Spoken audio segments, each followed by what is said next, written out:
Friends, நம்ம விஜய் மல்லி ஸ்டோரியோட upcoming episode எப்படி இருக்க போகுது அப்படின்னு அந்த வீடியோவில் பார்க்க போகிறோம். மெயினாக வந்து பார்த்தீங்க அப்படின்னா வந்துட்டு இப்போ தான் வந்து மல்லி சீரியல் வந்துட்டு களை கட்டுது அப்படின்னு சொல்லலாம். ஏன்னா வந்துட்டு இப்போ வந்து நெருங்கின ஸ்டேஜில் போயிட்டுருக்கு. அதாவது ராஜியோட விஷயங்கள் எல்லாமே விஜய்க்கு தெரிஞ்சால் நல்லாயிருக்கும் நம்ம எல்லாருமே எதிர்பார்த்தோம். சார் ஏதோ ஒரு கட்டத்தில் தெரியதா போகுது அப்படிங்கிற மாதிரி தான் இருக்குன்னு தான் நினைக்கிறேன். ஏன்னா வந்து பார்த்தீங்கன்னா இப்போ வந்து கண்டினியூஸாக வந்து ராஜி விஜய்க்கு வந்துட்டு தொந்தரவு கொடுக்குற மாதிரி ஏதோ ஒரு விஷயங்கள் பிஸ்னஸில் ஏதோ ஒன்று பண்ணிகிட்டே இருக்காங்க. ஃபஸ்ட்டு இன்வெஸ்டர்ஸ் வந்துட்டு பார்த்திங்கன்னா வித்ட்ரா பண்ணுறது மாதிரியெல்லாம் கொண்டு வந்தாங்க. அதுக்கப்புறம் அவரோட குடோன் எரிஞ்சிருச்சு அப்படிங்கிற மாதிரியெல்லாம் சொல்கிறாங்க. அதுக்கு பக்கத்துணையாக வந்து பார்த்திங்கன்னா ராஜிக்கு பதிலாக இப்போ மல்லி வந்துட்டு இந்த பிஸ்னஸில் நுழைஞ்சால் நல்லாயிருக்கும். ஒரே ஒரு விஷயம் என்னென்னா வந்து விஜய்க்கு வந்து ராஜி சொன்னாதான் பிடிக்குங்கிறனால அந்த விஷயத்தில் எதுவுமே இன்வால்வ் ஆகாமல் இருக்கிறாங்க மல்லி அப்படின்னே சொல்லலாம். ஆனால் அவரோட மனசில் வந்து மல்லி இருக்காங்க அப்படிங்கிறது அவங்களுக்கு தெரிஞ்சிருச்சு அப்படின்னே சொல்லலாம். இன்னொன்று வந்து பார்த்திங்கன்னா அந்த இன்வெஸ்டர்ஸ் எல்லாம் அடுத்த நாள் வீட்டுக்கு வராங்க. வீட்டுக்கு வரும்போது அவர் கையும் கொடுக்கறது மட்டும் இல்லாமல் அவர் வந்து அவாய்ட் பண்ணிடுறாங்க இன்வெஸ்டர்ஸ் அப்படின்னே சொல்லலாம். ஸோ வந்துட்டு நீங்கள் எல்லோரும் வந்து ரொம்ப கோமா பேசிகிட்டு இருக்காங்க வந்தவங்க எல்லாருமே. பார்த்தோன்னே வந்துட்டு ராஜி வந்துட்டு சாரிங்கிற மாதிரிலாம் கேட்டாங்க. என்ன சாரி, அவரே வித்ட்ரா பண்ணிட்டாரு, அதெல்லாம் என்ன போயிட்டுருக்கு அப்படிங்கிற மாதிரி பயங்கர கோவமாக பேசுகிறாங்க. அது மட்டும் இல்லாமல் வந்து பார்த்திங்கன்னா வந்துட்டு என்னோடய பணம் வந்து எனக்கு ரிட்டர்ன் வரணும் அப்படிங்கிற மாதிரி கேட்குறாங்க. அதுக்கு விஜய் என்ன சொல்கிறாரு அப்படின்னா எனக்கு 6 months டைம் கொடுங்க அப்படிங்கிற மாதிரி கேட்குறாரு. 6 months எல்லாம் கிடையாது, வெறும் 6 days தான் டைம் கொடுப்போம்.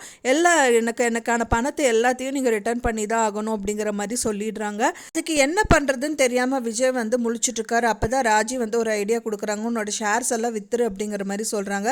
அப்போ ஷேர்ஸ் எல்லாம் கொடுக்க சொல்கிறியாக்கா அப்படிங்கிற மாதிரி விஜய் கேட்குறாரு.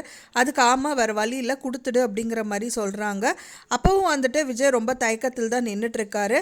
மல்லி வந்துட்டு அதுக்கு ஏதாவது பேசியிருப்பாங்கன்னு நினைக்கிறேன். அதுக்கு ராஜி வந்துட்டு அவ என்ன இன்வால்வ் ஆகிறதுங்கிற மாதிரி சொல்லியிருக்காங்க.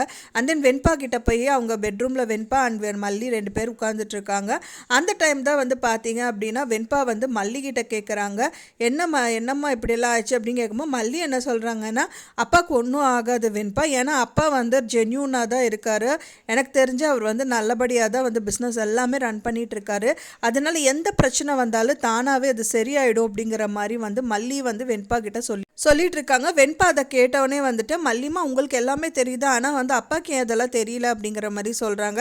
அதுக்கு வேறு வழியே இல்லாமல் வந்து தலை குனிஞ்சிட்டு மல்லி உட்காந்துருக்காங்க அப்படின்னு சொல்லலாம்.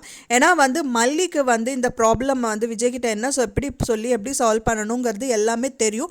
பட் ஆனால் வந்துட்டு விஜய் வந்து கண்டிப்பாக அவங்க அக்கா பேச்சு தான் கேட்பாருங்கிறனால ஜாஸ்தி இன்வால்வ் ஆகாமல் இருக்காங்க. மல்லிக்கு வந்து அவங்க அக்கா தான் இந்த விஷயங்கள் எல்லாமே பண்ணி விஜய்க்கு எதிராக வந்து பண்ணிட்டு இருக்காங்க தெரிய வந்துச்சு அப்படின்னா ராஜி வந்து சும்மாவே இருக்க மாட்டாங்க. கண்டிப்பாக வந்து ஒரு விளாசிடுவாங்க அப்படின்னு தான் எதிர்பார்க்கப்படுது. கூடிய விரைவில் ஏதோ ஒரு ஹிண்ட்டு வந்துட்டு விஜய்க்கு தெரிய வந்துச்சு அப்படின்னா மல்லிக்கு தெரிய வந்துச்சுனாலும் அவங்க வந்து சும்மா இருக்க மாட்டாங்க. நீங்கள் என்ன வேணால் பண்ணிக்கோங்க, வீட்டை அனுப்புங்க, என்ன வேணால் இன்சல்ட் பண்ணிக்கலாம், ஆனால் வந்துட்டு அவருக்கு ஏதாவது ஆச்சுன்னா நான் சும்மாவே இருக்க மாட்டேன், அவரோட சொத்துக்கள் எல்லாம் வந்து பறிமுதல் செஞ்சிங்கன்னா நான் பார்த்துட்டு சும்மா இருக்க மாட்டேன்னு வந்து அவங்க பழைய மல்லியாக வந்தால் நல்லாயிருக்கும் அப்படின்னு தான் நான் எதிர்பார்க்குறேன். ஃப்ரெண்ட்ஸ், எப்படி நடந்தால் நல்லாயிருக்கும் அப்படின்னு சொல்லி நீங்கள் எதிர்பார்க்குறீங்கன்னு எனக்கு மறக்காமல் கமெண்ட்டில் ஷேர் பண்ணுங்கள். நான் சொன்ன இந்த தகவல் உங்களுக்கு பிடிச்சிருக்கும்னு நினைக்கிறேன். ஃப்ரெண்ட்ஸ், பிடிச்சிருந்தா மறக்காமல் லைக் பண்ணுங்கள், ஷேர் பண்ணுங்கள், கமெண்ட் பண்ணுங்கள், சப்ஸ்கிரைப் பண்ணுங்கள். மேலும் இன்னொரு மல்லி சீரியல் அப்டேட்டோட நெக்ஸ்ட் மீட் பண்ணுறேன். தேங்க்ஸ் ஃபார் வாட்சிங் மை வீடியோ ஃப்ரெண்ட்ஸ். நெக்ஸ்ட் வீடியோவில் பார்க்கலாம்.